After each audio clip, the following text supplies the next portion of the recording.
শোণিতপুৰ জিলাত একাংশ চৰকাৰী বিদ্যালয় আজিও এজনীয়া শিক্ষকৰে চলি থকাৰ অভিযোগ প্ৰায়ে উত্থাপিত হৈ আহিছে।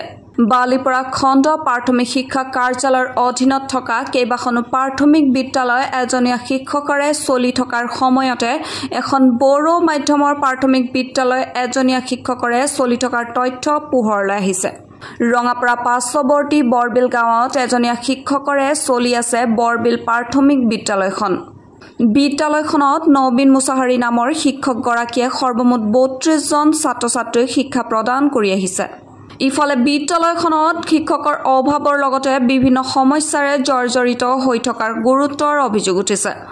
বড়ো মাধ্যমৰ বিদ্যালয়খনত নাই পৰ্যাপ্ত খোৱাপানীৰ সুব্যৱস্থা।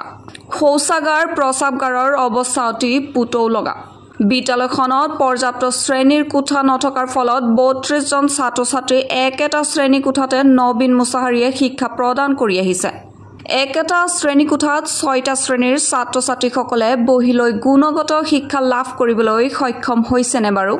কোন দিশে গতি কৰিছে একাংশ বড়ো মাধ্যমৰ শিক্ষা ব্যৱস্থা? বিদ্যালয়খনত শিক্ষক নিযুক্তি প্ৰদান কৰা শৈক্ষিক ব্যৱস্থা উন্নত কৰাৰ বাবে স্থানীয় অভিভাৱক ৰাইজে দীৰ্ঘদিনৰে পৰা শিক্ষা বিভাগত দাবী জনাই আহিছিল যদিও এই ক্ষেত্ৰত কাণসাৰ নিদিয়াৰ অভিযোগ উঠিছে।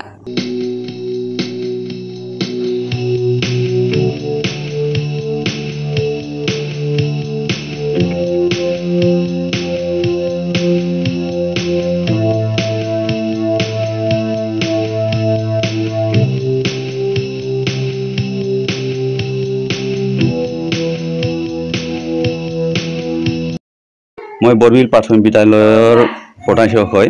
প্ৰকৃত প্ৰধান শিক্ষক নহয়, মই বেলেগ স্কুলৰ পৰা আহি ইয়াত মই 2019 পৰা ইয়াত কাৰ্যনিৰ্বাহ কৰি আছোঁ। মোৰ প্ৰকৃত স্কুল হ'ল কদৈগুৰি প্ৰাথমিক বিদ্যালয়। এতিয়াও মই তাৰ পৰাই দৰমহা পাওঁ। বৰবিল স্কুলৰ শিক্ষক নোহোৱাৰ কাৰণে ইয়াত মোক কাৰ্যনিৰ্বাহ কৰি থব দিছে। গতিকে মই ইয়াত 2019 চনৰ ফেব্ৰুৱাৰী মাহৰ পৰা ইয়াত কাৰ্যনিৰ্বাহ কৰি আছোঁ। এজনী শিক্ষক, গতিকে মোৰ বহুতখিনি কষ্ট হয়, কাৰণ অফিচত যাবলগীয়া হয়, NDM চলাবলগীয়া হয়, বেংকত যাবলগীয়া হয়। গতিকে চৰকাৰৰ প্ৰতি মোৰ এটা অনুৰোধ আছে যে আমাৰ এই বৰবিল প্ৰাথমিক বিদ্যালয় এজন স্থায়ী শিক্ষক দিব লাগে, সেই মোৰ অনুৰোধ। তাৰোপৰি স্কুলৰ কিছুমান আচবাব পত্ৰ বৰ্তমান নাই। লেট্ৰিন, পুৰণা লেট্ৰিন আছিল, বাথৰুম আছিল, বেয়া হৈ গৈছে। আৰু এটা ৰুম আছে, সেইটো ৰুমতো বৰ্তমান দৰ্জা খিৰিকী নাই। গতিকে এটা ৰুমতে ক্লাছ কৰি থবলগীয়া হৈছে। পানীৰ ব্যৱস্থা আছে, কিন্তু আইৰণ বহুত আছে, ফিল্টাৰ নকৰিলে খাব নোৱাৰি। কিমানজন ছাত্ৰ-ছাত্ৰী আপোনালোকৰ স্কুলত আছে? বৰ্তমান 32 জন আছে।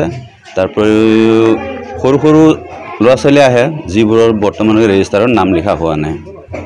এই বছৰ এপ্ৰিল মাহৰ পৰা নতুনকৈ এডমিশ্যন লোৱা হ'ব, তেতিয়া লিখা হ'ব।